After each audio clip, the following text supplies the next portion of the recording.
की कृपा की वृष्टि को जो जिस रूप में लेगा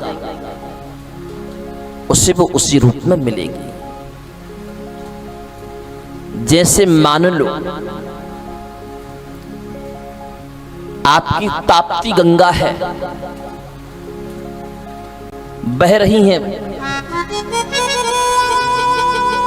अब यदि आप ताप्ती गंगा के तट पर जाओगे, आपको प्यास लगी है, तो आप उसमें से एक तामिया भर के उस जलपान को पी करके अपनी प्यास बुझा सकते हैं।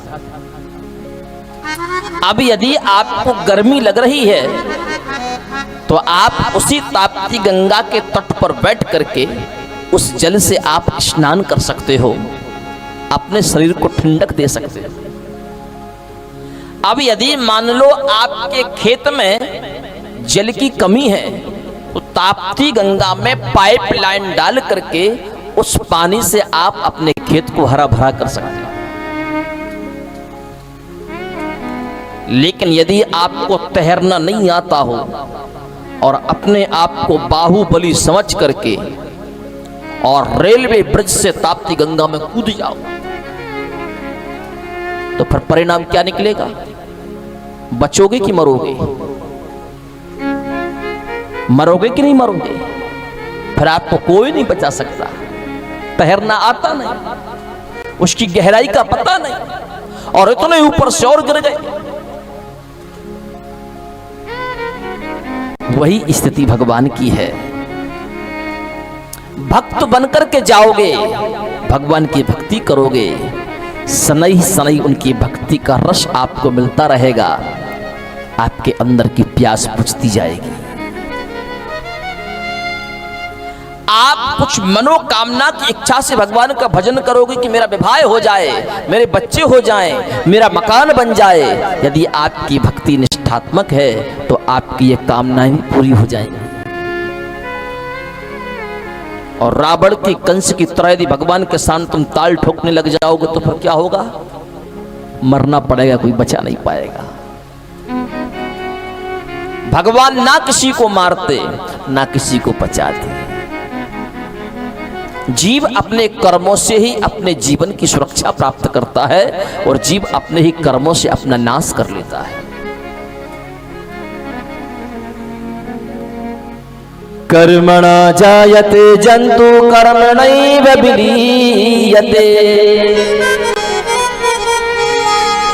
सुखम दुःखम भयं क्षेमं कर्मणैवाभिपद्यते। भगवान ना कभी किसी को सुख देते और भगवान ना कभी किसी को दुख देते। जीव अपने कर्मों से सुख प्राप्त करता है और जीव अपने ही कर्मों से दुख प्राप्त करता है। आप जीवन में सुखी होना चाहते हो तो अपने से छोटे स्तर के व्यक्ति को देखिए, अपने से ऊंचे स्तर के व्यक्ति को मत देखिए। यदि आपके पास 4 पहिए का वाहन है तो आप हमेशा 2 पहिए के वाहन वाले को देखिए, तो आप अपने आप को सुखी समझेंगे कि इससे तो भगवान ने मुझे बहुत ज्यादा दिया है। ये तो बेचारा 2 पहिए की गाड़ी पर चल रहा है, मैं तो 4 पहिए की गाड़ी पर चल रहा हूं। कोई कमी नहीं है, हमेशा सुखी रहो।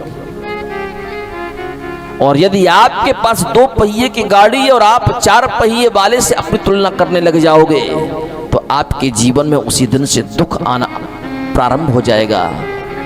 बार बार सोचोगे कि मैं 4 पहिए गाड़ी कब ले पाऊंगा, मैं 4 पहिए की गाड़ी कब ले पाऊंगा। और जब तक आप 4 पहिए की गाड़ी लेंगे तब तक पड़ोसी के यहाँ 2 गाड़ियां आ जाएंगी, 8 पहिए हो जाएंगे। आपका दुख और बढ़ जाएगा। मेरे पास तो 1 गाड़ी है, उस पर 2 हो, मेरे घर पर 2 गाड़ियां कब आएंगी? आपका दुख कम होने वाला नहीं है। सुखम दुखम भयं क्षेमं कर्मणैवाभिपद्यते। भगवान ना किसी को सुख देते, भगवान ना किसी को दुख देते। जीव अपने आप से ही सुख की अनुभूति करता है और जीव अपने आप से ही दुख की अनुभूति करता है। एक नाई जानते हो? नाभी दाढ़ी कटिंग करने वाला एक मंदिर में पहुंच गया। पुजारी जी आरती कर रहे थे। पुजारी जी से नाभि कहने लगा, काय को ये पाखंड बताते हो? भगवान होता ही नहीं।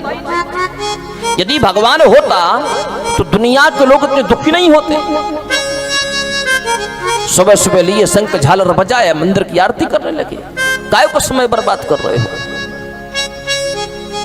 पुजारी जी कुछ नहीं बोले। पुजारी चुपचाप आरती करते रहे। आरती जैसी पूरी हुई, पुजारी जी ने उस नाई से पूछा, अभी अभी आपने क्या बोला? नाई कहने लगा, मैं ये कह रहा हूं कि भगवान थोड़ी होता है। यदि भगवान होता तो संसार में इतने लोग दुखी नहीं होते। भगवान सारी दुनिया के लोगों को सुख प्रदान करता। पुजारी जी ने कहा, बात तो तुम सही कह रहे हो। बोले चलो मेरे साथ। उस नाई का हाथ पकड़ करके पुजारी जी एक शहर में ले गए। शहर में एक रोड के किनारे एक बूढ़ा आदमी बैठा था, जिसके बाल बड़े बड़े थे, दाढ़ी बड़ी बड़ी थी, और वो इंसान अजीब सा लग रहा था। उसके पास ले जाकर के पुजारी जी ने उस नाई को खड़ा कर दिया। पुजारी ने कहा कि तुम्हारा कर्म क्या है? नाई ने कहा कि मेरा कर्म है कि जो मेरी दुकान पर आएगा उसके बाल बड़े बड़े होंगे, उसके बाल सेट कर दूंगा। जिसकी दाढ़ी बड़ी बड़ी होगी वो सेट कराना चाहेगा सेट कर दूंगा, बनवाना चाहेगा तो बना दूंगा। उसको ठीक ठाक करके उसकी मसाज करके और उसको घर भेज दूंगा। पुजारी ने कहा, तुम्हारा ये कर्म है ना? नाई ने कहा, है मेरा कर्म है। और जब तुम्हारा कर्म ये है, तुम ये काम करते हो, तो तुम्हारे होते हुए इस व्यक्ति की दाढ़ी, इस व्यक्ति के बाल इतने बड़े बड़े क्यों हैं? नाई कहने लगा, ये मेरी दुकान पर आया ही नहीं। ये मेरी दुकान पर आता तो मैं इसको भी ठीक ठाक कर देता।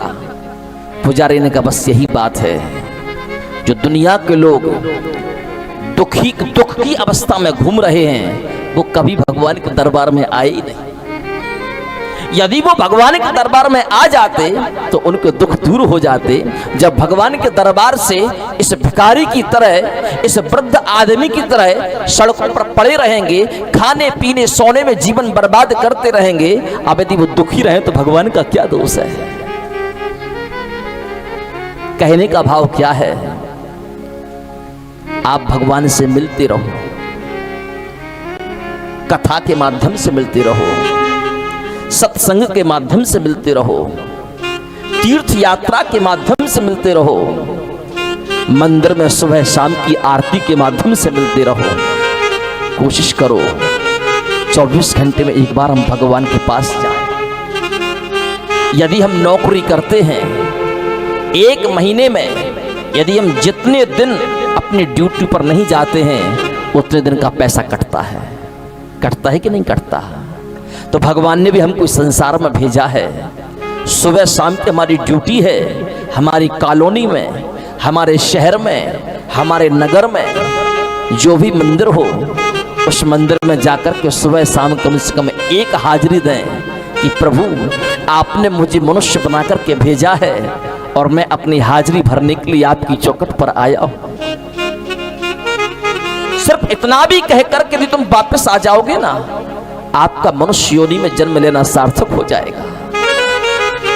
लेकिन उन लोगों को धिक्कार है कि जो समय आरती का है और वही समय उस कल्हारी खुलने का होता है। कल्हारी पर शाम के समय जाकर के देखना, हजारों लोगों की भीड़ की लाइन लगी रहती है, लेकिन मंदिर की आरती में कोई शंख बजाने वाला भी नहीं होता, कोई घंटी घड़ियाल बजाने वाला भी नहीं होता। बोले आजकल तो एक नया वो चल गया ना, मशीनों से ही शंख झालर बजने लगे, अकेला पुजारी मंदिर में आरती करने लगता है और लोग पुजारी को ज्ञान देने के लिए आते हैं। तुमने मंदिर की सफाई नहीं की, देखो मंदिर में कितना कचरा है, इसलिए तुमको मंदिर में रखा है। लोग पुजारी को नौकर समझ रहे हैं। पुजारी किसी के बाप का नौकर नहीं है, पुजारी ठाकुर जी का नौकर है। वो ठाकुर जी की सेवा कर रहा है, वो सुनेगा तो ठाकुर जी की सुनेगा, जनमानस की नहीं सुनेगा। मंदिर आपने बनवाया है, लेकिन आप उस मंदिर पर अहंकार मत करिए कि मंदिर आपने